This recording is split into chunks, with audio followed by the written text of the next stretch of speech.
আসসালামু আলাইকুম ম্যাডাম। ওয়ালাইকুম আসসালাম। আপনি আসছেন, বসেন। আমি আপনার ডিভোর্সের সব কাগজপত্র রেডি করতেছিলাম। আজকেই আপনার ডিভোর্স করাই দিব। আমার লেনদেনের মানে আমার কাবিনের টাকার বিষয়টা। শুনেন, আপনি কোনো চিন্তাই করবেন না, আমি তো আছি, আমি তো একজন উকিল। আপনার টাকা কড়াই গন্ডায় সব কিছু নিয়ে দিব। ম্যাডাম, আপনার অনেক নাম ডাক শুই না, কিন্তু আমি আপনার কাছে আসছি। আমি কিন্তু কোনো বাকি বুকি কাজ করতে পারবো না। আমার এক হাতে ডিভোর্স হবে, আর এক হাতে আমার টাকা আমাকে বুঝাই দিবেন। আরে ম্যাডাম, আপনি কোনো চিন্তাই করবেন না। আপনি নাকে খাঁটি সরিষার তেল দিয়ে ঘুমান। মনে করেন আপনার ডিভোর্স হয়ে গেছে, আর 5 লাখ টাকা মনে করেন আপনার ব্যাগে। আর 5 লাখ টাকা তো 50,000 টাকা আমাকে দিয়েন চা পানি খাওয়ার জন্য। আর আপনি আসেন আমার সাথে। ম্যাডাম, আজকে ডিভোর্সটা হবে তো? আরে কি বলেন, আপনার কি আমার উপর বিশ্বাস নাই? আমার কাজই তো এটা, জীবনে কত মানুষকে ডিভোর্স করাই দিছি, আর এটা কোনো কাজ হলো নাকি? আসেন তো। ম্যাডাম, আমি আসলে সংসারটা করতে চাইছিলাম। আমার এত বড় ছেলে, ওর মতো মেয়েকে দিয়ে সংসার হবে না। জোড়াতালি দিয়ে তো আর সংসার হয় না। কাপড় যখন ছোট হয়, যেদিকেই টানা হোক না কেন, সব দিক থেকেই ছোট হয়। ওকে আমি অনেকবার বোঝানোর চেষ্টা করেছি সংসার করার জন্য, কিন্তু ও বুঝেন মেয়ে না। ওর মতো মেয়েকে দিয়ে সংসার হবে না। আজকে যদি আমাদের ডিভোর্সটা হয়ে যায়, তারপরে আমি দেশের বাইরে চলে যাব। আমি আর বাংলাদেশে থাকবো না। শুনুন শ্রাবণ সাহেব, এটাই আমাদের ডিউটি। আমি হয়তো আপনাকে ডিভোর্সটা করে দিব, তার বিনিময়ে আপনি আমাকে কিছু টাকা দিবেন। কিন্তু টাকাটা তো বড় বিষয় না। দিন শেষে আমরাও মানুষ, আমরা চাই না কারো সংসার ভেঙে যাক, চাই সংসারটা গড়ুক। আর তাছাড়া আপনার এত বড় একটা ছেলে আছে, আপনি ডিভোর্স দেওয়ার আগে আরেকবার ভেবে চিন্তে নিন। ম্যাডাম, কি আর ভাববে? ভাবনা চিন্তা তো সব শেষ। সব কাগজপত্র আমি রেডি করে নিয়ে আসছি, ওনারা শুধু একটা সাইন দিবে। এই, আপনি এখানে বসেন।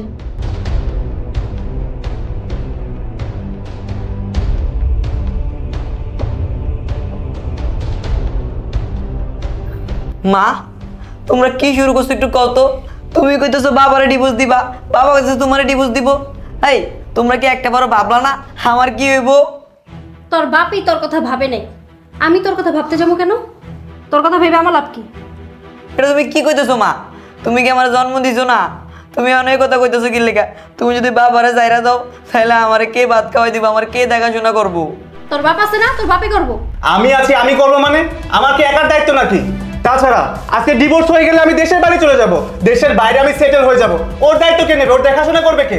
তুমি করবা। তুমি জন্ম দিছো না, তোমার ছেলের দায়িত্ব তুমি নিবা। আমি ওর কোনো দায়িত্ব নিতে পারবো না। আমার সামনে ভবিষ্যৎ পড়ে রইছে, ওরে আমার সাথে নিয়ে গেলে আমার ভবিষ্যৎটা নষ্ট হবে। শুনেন ম্যাডাম, আজকে ডিভোর্স হয়ে গেলে এই ছেলের দায়িত্ব কিন্তু আমি নিতে পারবো না। আমার সামনে ভবিষ্যৎ পড়ে রইছে। শুনেন ম্যাডাম, আমি ওর দায়িত্ব নিতে পারবো না। আমি বিদেশ চলে যাব ডিভোর্স হওয়ার পরে, আমি ওখানেই সেটেল হব। কেন? তুমি ওর দায়িত্ব নিবা? তুমি ওর বাপ লাগো না?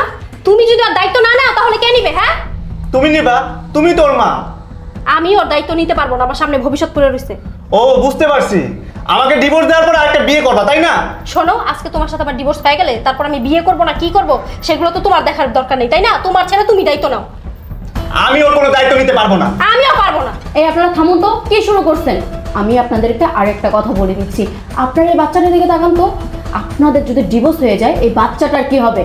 আপনি বলছেন কি ডিভোর্স দেওয়ার পর আপনি বিদেশ চলে যাবেন, আর ম্যাম আপনি কি বললেন?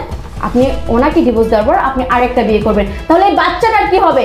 একটিবার বাচ্চাটার দিকে দেখুন। দেখেন ম্যাডাম, আমি এখানে ওর সাথে বার্গেনিংও করতে আসিনি আর ঝগড়াও করতে আসিনি, আসছি ডিভোর্সের জন্য। আমার ডিভোর্সটা করাই দেন, আর আমার কাবিনের 5 লাখ টাকা ওর থেকে নিয়ে আমাকে বুঝাই দেন। দেখছেন ম্যাডাম, কি লুভি, একটা লুভি মহিলা এটা। ম্যাডাম, আপনি ওনাদেরকে আর কি বুঝাবেন? আমি ওনাদের দুজনকে অনেক বুঝাইছি, কিন্তু ওনারা আমার কোনো কথাই শোনেন নাই। ওনারা ডিভোর্স চায়। আর ম্যাডাম, জোর করে তো আর সংসার হয় না। তাছাড়া ওনারা যদি আবার একসাথে সংসার করে, তখন অনেক মারামারি হবে, ঝগড়া হবে, একজন আরেকজনকে মেরেও ফেলতে পারে। ম্যাডাম, আমি কাগজপত্র সব কিছু রেডি করে নিয়ে আসছি, আপনি ওনাদের ডিভোর্সটা করাই দেন। ঠিক আছে, আপনারা যেহেতু সিদ্ধান্ত নিয়ে নিয়েছেন যে আপনারা ডিভোর্স দেবেন, আমি আপনাদের ডিভোর্স করিয়ে দিব। তার আগে আপনারা লেনদেনের বিষয়টা ফয়সালা করুন। ফয়সালা কি আবার ম্যাডাম? এক হাতে তালাক নামে সাইন দিব, আর এক হাতে আমার কাবিনের 5 লাখ টাকা আমাকে বুঝাই দিবেন, আবার কি? মগের মুলুক নাকি? যা বলবা তাই। আমি কি তোমার কাবিনে 5 লক্ষ টাকা নিয়ে এখানে আসছি নাকি? ও, তুমি ডিভোর্স দিতে চলে আসছো আর 5 লাখ টাকা তুমি নিয়ে আসো নাই? তুমি জানো না এখানে ডিভোর্স দিতে আসলে কাবিনের টাকা বুঝাই দিয়ে ডিভোর্স দিতে হবে? ডিভোর্স কি আমি দিতে চাইছি নাকি তুমি দিতে চাইছো? ডিভোর্সের জন্য তো লাফালাফায় তুমি আগে আসছো।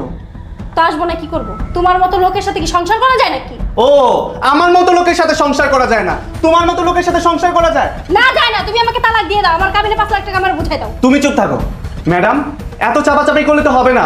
আমি কাবিনের টাকা একসাথে পরিশোধ করতে পারবো না, আমাকে সময় দিতে হবে। কইলেই হইল? হ্যাঁ, কইলেই তো হইব না। দেখেন ম্যাডাম, আমার ডিভোর্স হওয়ার সাথে সাথে যেন ও আমার কাবিনে 5 লাখ টাকা বুঝাই দেয় আমারে। ম্যাডাম, আমাকে এত চাপ দিলে আমি ডিভোর্সই দেবো না। নাটক করো নাকি? হ্যাঁ, উকিলের চেম্বারে এসে এখন নাটক করো, ডিভোর্স দিবা না? নাটক আমি না, নাটক তুমি করো।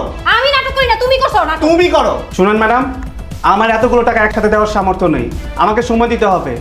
আর আইন অনুযায়ী আমাকে একটা মাসিক নিয়ম করে দেন, যাতে আমি মাসে মাসে ওকে দিতে পারি ন্যূনতম।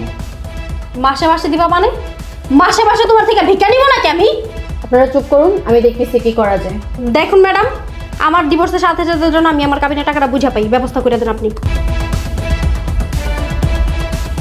ঠিক আছে, উনি যেহেতু একসাথে এতগুলো টাকা দিতে পারবে না, আর তাছাড়া আমরা তো ওনাকে চাপও দিতে পারি না 5 লক্ষ টাকার বিষয়। আইন অনুযায়ী একটা সিস্টেম আছে, উনি আপনাকে প্রত্যেক মাসে 50,000 টাকা করে পরিশোধ করবেন। না ম্যাডাম, এই কথা বললে তো হবে না। আমি তোরে ডিভোর্স দিতেছি আমার কাবিনে 5 লাখ টাকার জন্য। ম্যাডাম, আপনি যদি আমাকে জেলও দেন, ফাঁসিও দেন, তারপরে এতগুলো টাকা একসাথে আমি দিতে পারবো না। কি উকিল ম্যাডাম, আপনি আমাকে কি বলে নিয়ে আসছেন? এক হাতে ডিভোর্স হবে আর এক হাতে আমি কাবিনে টাকা বুঝা পাবো, এখন কথা বলতেছেন না কেন আপনি? দেখেন, আমি তো জানতাম না যে আপনার স্বামীর সামর্থ্য নাই। আর আপনার স্বামীর যেহেতু সামর্থ্যই নাই, তাহলে 5 লাখ টাকা কাবিন দিয়ে বিয়ে কেন করছেন আপনারা?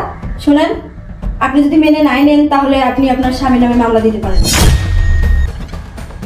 আসলে ম্যাডাম, এটা আইনের বিধানে আছে তো, তাই আর কি বললাম। শুনেন, আপনার স্বামী যেহেতু আপনাকে 50,000 টাকা মাসে মাসে দিতেই চাচ্ছে, তাহলে আপনি মেনে নিয়ে তাকে ডিভোর্স দিয়ে দিন। আচ্ছা ম্যাডাম, কোথায় সাইন করে দিতে হবে? করে দিচ্ছি। ফাইলটা দাও।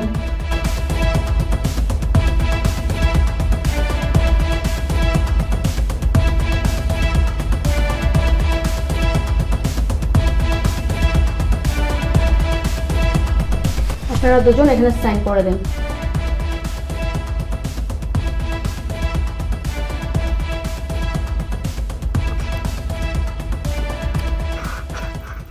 দাঁড়াও মা, তোমরা তো তোমাদের ফয়সালা ঠিকই করে ফেললে, কিন্তু আমার ফয়সালা তো করলে না। যে আমি কোথায় যাব, কি করব, আমাকে কে দেখাশোনা করে রাখবে, আমার দায়িত্বটা কে নেবে? তোমরা তোমাদের ডিভোর্সের পর তুমি চলে যাবে তোমার মতো সংসার করতে, বাবা চলে যাবে বিদেশে সেটেল হতে, তখন আমি কি করব? আমাকে কে দেখবে? আচ্ছা উকিল ম্যাডাম, আপনি তো আমার বাবা মার ডিভোর্স করিয়ে দিচ্ছেন, ওনাদের ফয়সালা ঠিক করে দিচ্ছেন, কিন্তু আমার ফয়সালা তো ঠিক করলেন না। যে আমি কোথায় যাব, কার কাছে যাব, আমার দায়িত্বটা কে নেবে? বলুন, উত্তর দিন, আমাকে কে দেখবে বলুন। আচ্ছা বাবা মা, আমি মনে হয় কোনো পাপ করেছিলাম, তাই তোমাদের মতো মানুষই করে আমার জন্ম হয়েছে। মা, তুমি ডিভোর্স লেটারে সই করো, তুমি বাবাকে ডিভোর্স দাও। এ বাবা, তুমি ডিভোর্স লেটারে সই করো, সই করো। আজকে থেকে আমি ভেবে নেব আমার বাবা মা কেউ নাই, আমার দায়িত্ব তোমাদের পালন করতে হইব না।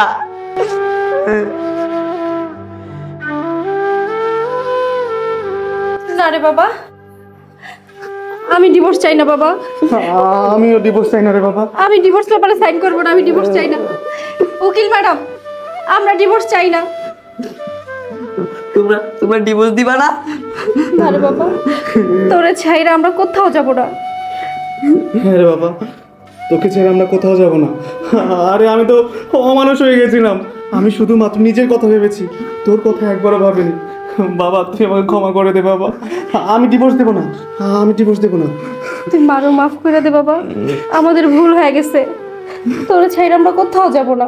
এই, আপনারা কি শুরু করছেন? হ্যাঁ, আপনারা কি নাটক করেন? আপনারা বলছেন যে আপনারা ডিভোর্স দিবেন, এখন আবার আমি কাগজপত্র সবকিছু রেডি করছি, এখন বলতেছেন যে ডিভোর্স দিবেন না। হ্যাঁ, তাড়াতাড়ি সাইন করেন, সাইন করেন। চুপ করুন আপনি। আপনি কি মানুষ? আমরা উকিল হতে পারি, কিন্তু আমাদের মনুষ্যত্ব আছে। তাছাড়া আমরা সংসার ভাঙার পক্ষে না, সংসার গড়ার পক্ষে। আর একটা সংসার ভাঙা মানে একটা মসজিদ ভাঙার সমান। সামান্য কিছু টাকার লোভে আপনি একটা সংসার ভাঙার জন্য উঠে পড়ে লাগছেন। আপনি কি মানুষ? ছি ছি। উকিল ম্যাডাম, আমাদের ভুলটা আমরা বুঝতে পারছি। আমাদের সংসারে টুকিটাকি ঝগড়া হতো, আর এই ঝগড়াগুলোকে আমরা এত বড় করে ডিভোর্সের পর্যায়ে নিয়ে আসছি, কিন্তু এখন আমরা বুঝতে পারছি আমাদের সিদ্ধান্ত ভুল ছিল। ম্যাডাম, এখন আমরা আর ডিভোর্স চাই না। এই, আপনারা ডিভোর্স দেবেন না ভালো কথা, আপনাদের ডিভোর্সের জন্য যে এই কাগজপত্র আমি রেডি করলাম এগুলো রেডি করতে আমার অনেক টাকা লাগছে, এই টাকাগুলো কে দেবে? আপনার কত টাকা হয়েছে সেই হিসাব করে আমাকে দিয়েন, আমি পেমেন্টটা দিয়ে দেবো। আপনি আমার সাথে বাইরে আসুন তারপরে। 10,000 টাকা হয়েছে আমার। 10,000 টাকা? ঠিক আছে, আমি আপনার 10,000 টাকা দিয়ে দেবো, আপনি আমার সাথে বাইরে দেখা করলেন। আচ্ছা ঠিক আছে। বাবা চল, আমি তোকে কথা দিচ্ছি, আজকে থেকে আমি, তুই আর তোর মা নতুন করে জীবন শুরু করবো। চলো তোর একটা চল বাবা, আসি ম্যাডাম। আজকে যে কার মুখ দেখে ঘুম থেকে উঠছিলাম, প্রথম কাজটাই মিস হয়ে গেল। এভাবে যদি সবাই মিলে যায় তাহলে তো আমার ইনকাম বন্ধ হয়ে যাবে।